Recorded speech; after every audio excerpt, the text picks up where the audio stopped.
So far, I think the winter 2020 season's been one exhilarating ride with a lot of nice shows showing us that no matter the season of the year, anime's just getting better and better. Now, with that out of the way, I'd like to take this time to look ahead. In a few weeks, the spring 2020 anime season will officially start, and as early as now, I'd like to introduce some of the shows that I find interesting from that season. From what I can see, these are some of the shows that many people are anticipating, and I'm sure you might be able to find something you'd like somewhere down the line. For now, we leave the current anime season and head forward, fast forward a few months into spring 2020.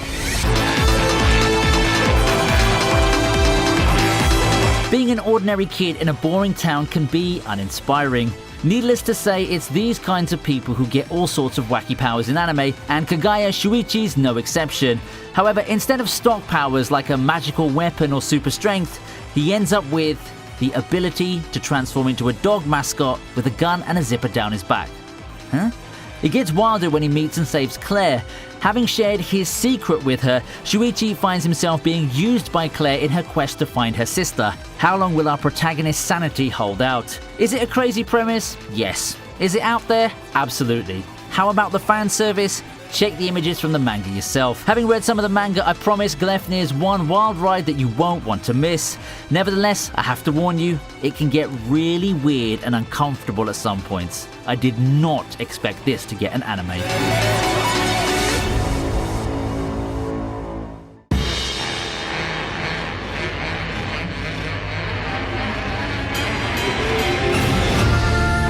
Appare Ranman sees the awkward Sorano Appare and Samurai Ishiki Kosame teaming up. Broke and trapped in America, the two enter the Trans-America Wild Race. With nothing to lose, they rush through America in their steam-powered car, enticed by the prize money that's promised to the winner of the race. Going from LA to New York may seem impossible, but when geniuses team up, nothing, not bandits, rivals, or challenges the unforgiving land of America can throw at them, can stop them. With Appare Ranman being an anime original project, we can only wait and see if PA Works will knock it out of the park. From the trailer, the series seems fun and crazy, and I think this could be the sleeper hit of the season. Took them long enough to animate Steel Ball Run.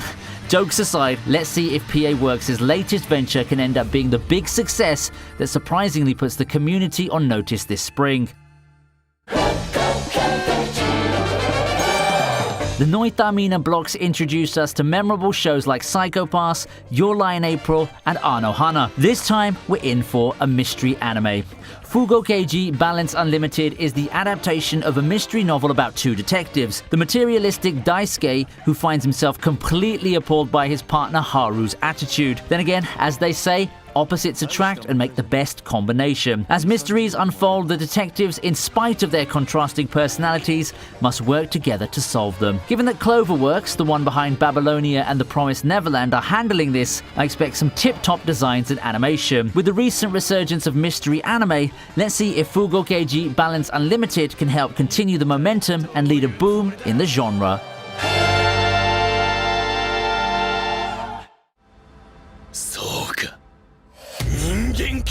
Famous for their signature art style and stories that are crazy in a fun way, Studio Trigger looks to once again make their presence felt with BNA. BNA Brand New Animals is set in a world of humanoid animals. Michiru turns into a tanuki one day, and she makes her way to Anima City.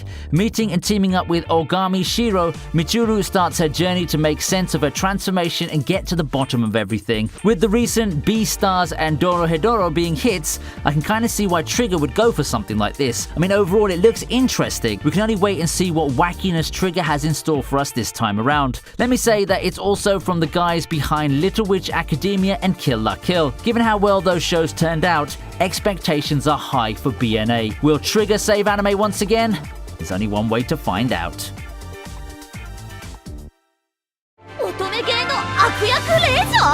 And just like that, Isekai once again finds a way to reinvent itself. You see, the reason why the genres continue to thrive is that it manages to get very creative with every little area it can. For all the notorious derivativeness the genre has, closer inspection helps you conclude that while we may have numerous clones of Shield Hero, each clone has a distinctive charm point that draws in fans from all directions. Otame Game no Hametsu takes things a bit differently. Instead of being sent to another world as a chosen one or a hero, our protagonist finds herself reincarnated into a villainess. Yep, dying sent her to the world of her favorite game, Fortune Lover. Now, harnessing her knowledge of games and possible routes, Katarina Kleist looks to find contentment for herself. Will she be able to avoid certain doom and find her happy ending? I mean, come to think of it, why hasn't anyone thought of this before? Having the protagonist reincarnated as a villainess seems out of the left field, yet ingenious at the same time.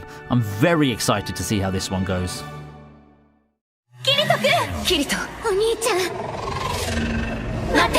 I can't believe they did this. War of Underworld, the grand finale of Sword Art Online's Alicization arc, aired several months ago, then they suddenly split it into two.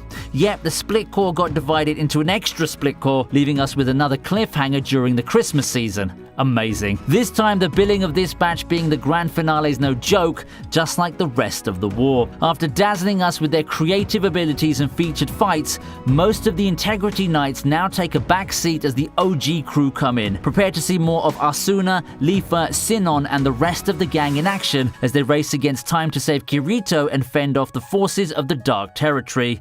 SAO fans, rejoice. Your epic finale has come, and you won't have to wait too long for the glorious return of the Black Swordsman.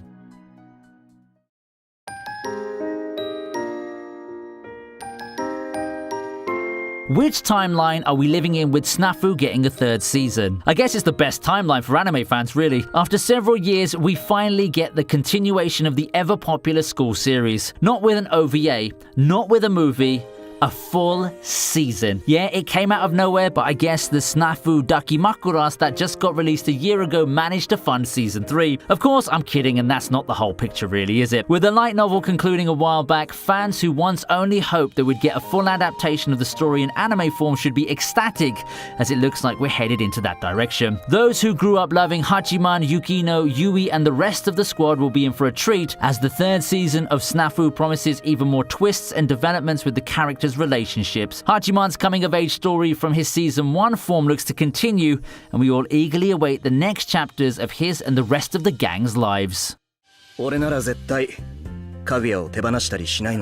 If you've been watching my recent videos, it's no surprise that I'm a big fan of Kaguya-sama Love is War. A fun and extremely entertaining series given the unique, simple premise, it was one of the most popular shows of the past year. Looks like the anime gods have given us all a gift in advance with the announcement of the second season of the hit romantic comedy. It's a good thing they didn't pull an Attack on Titan and make us wait half a decade before the inevitable sequel. We won't have to wait that long to see more of Kaguya, Mayuki, and Chika. The hilarious misadventures of the trio continue. Will we finally see a confession and a victor in the crazy war of love? You just have to wait and see.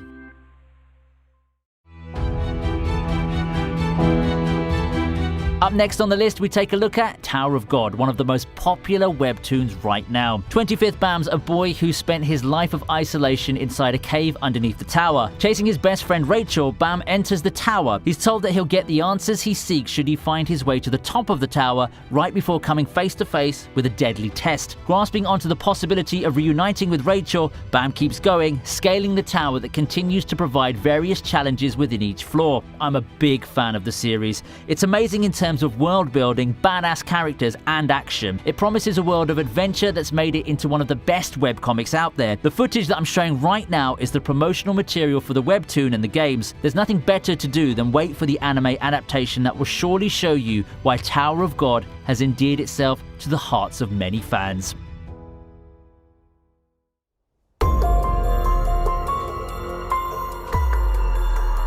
The suffering continues, and Subaru is back at it with his dark misadventures in another world. Back in 2016, Re:Zero was the biggest hit in town, capturing the hearts of many as one of the darker and more cynical isekai series that took the world by storm. To this day, I still think it's arguably one of the best isekai series that's reached the mainstream. I think the first season left off in a pretty decent place, but we all agree that the story must continue in some form. This season, Subaru's fight remains unfinished as more members of the Sin Archbishops lurk in the horizon. Recruiting the help of the newfound allies from the fight battle against Betelgeuse, Subaru and Emilia prepare to fight the next major battle in their journey. Wait, did I just go without mentioning Rem, the most popular character and everyone's waifu half a decade ago? Well, you gotta watch the second season, and maybe the memes and jokes from several years ago will finally make sense.